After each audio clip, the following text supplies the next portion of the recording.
中国的相关企业收购马达西奇被美国破坏，中国企业要乌克兰赔偿超过45亿美元的损失，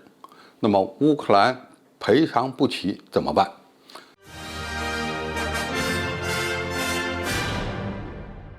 观众朋友、网友朋友，大家好，我是付强少。近日，中国的天骄航空产业投资有限公司发布公报称，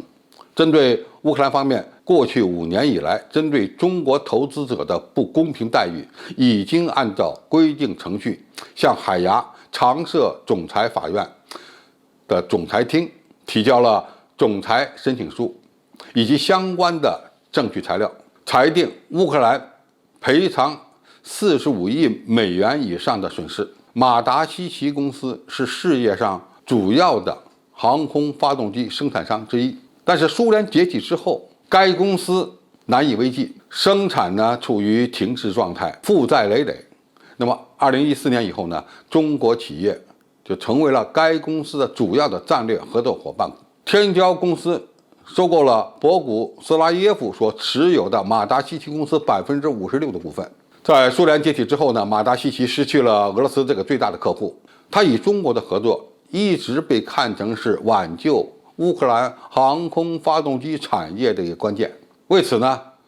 中国的天骄公司以及其他这些企业呢，积极的和马达西奇公司展开了合作，而且先后多次给该公司注资，使之能够维持生产。在后期的合作阶段，中国的天骄公司呢和马达西奇公司达成相关的协议，以收购这家濒临倒闭的发动机企业。然而，在美国的压力下，乌克兰政府的反垄断委员会对该交易实施了干涉。随后呢，乌克兰的国家安全局也展开了所谓的刑事调查。2018年，乌克兰法院阻止了马达西奇公司任何股权的流通。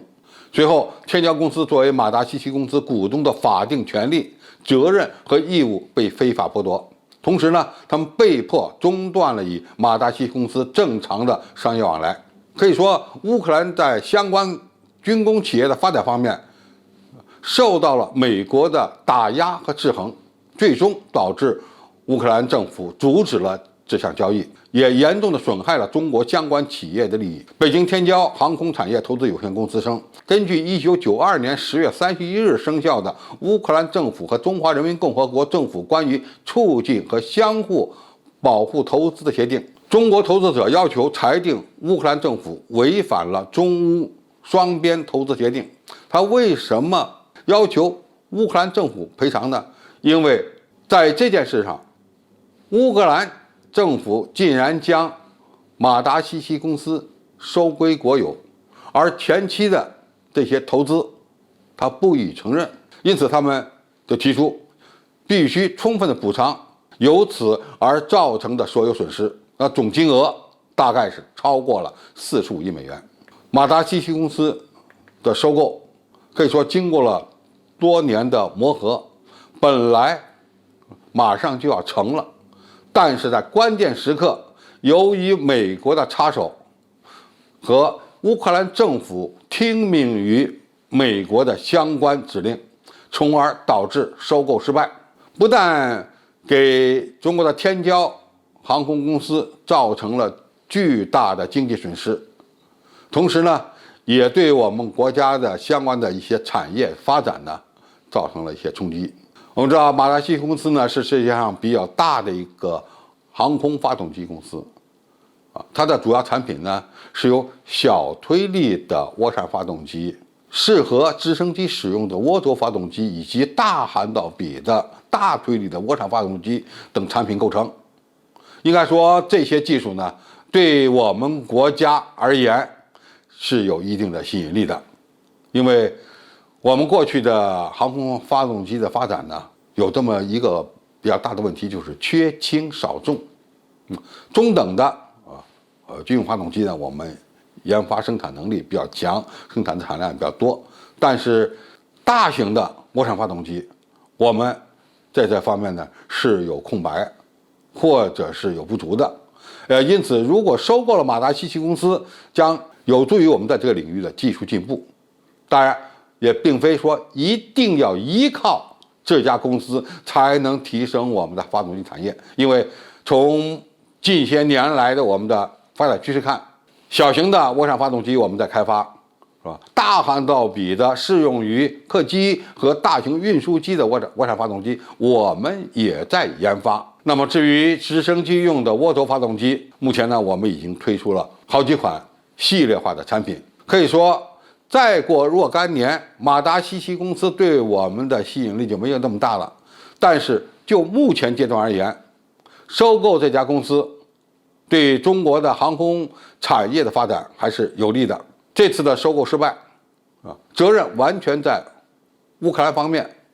是由于乌克兰政府听命于美国，最终呢插了一杠子，将这个交易搅黄了。乌克兰政府把马达西奇公司收为国有，它能改善它的经营状况吗？恐怕是不能的，因为市场摆在那里。如果马达西奇公司没有新开发的产品，它就很难再打开国际市场。那么开发新产品需要大量的投资，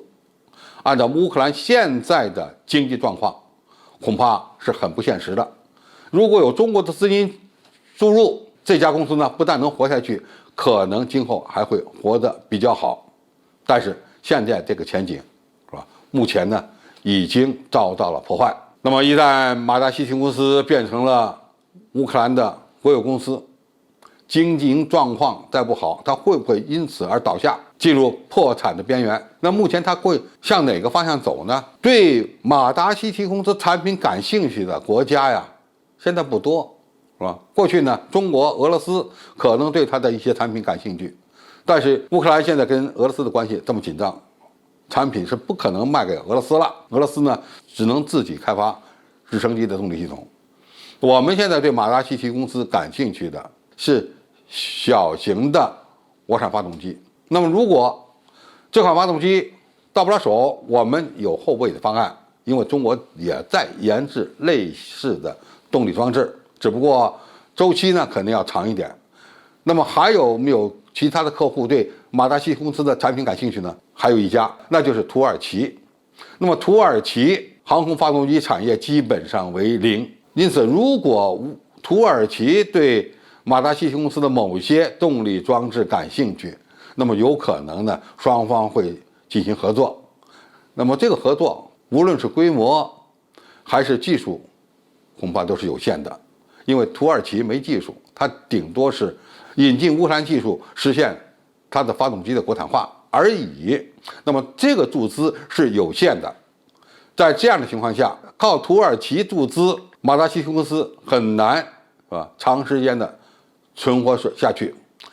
由此可见，马达西奇收购案对乌克兰政府而言是一个烫手山芋，最终呢，成千上万的企业人员的工资的发放，企业的存活都会带来一系列的问题。泽连斯基政府将有可能为亲美而付出惨重的代价。好，今天的评述就到这里，谢谢大家收看，我们下期再见。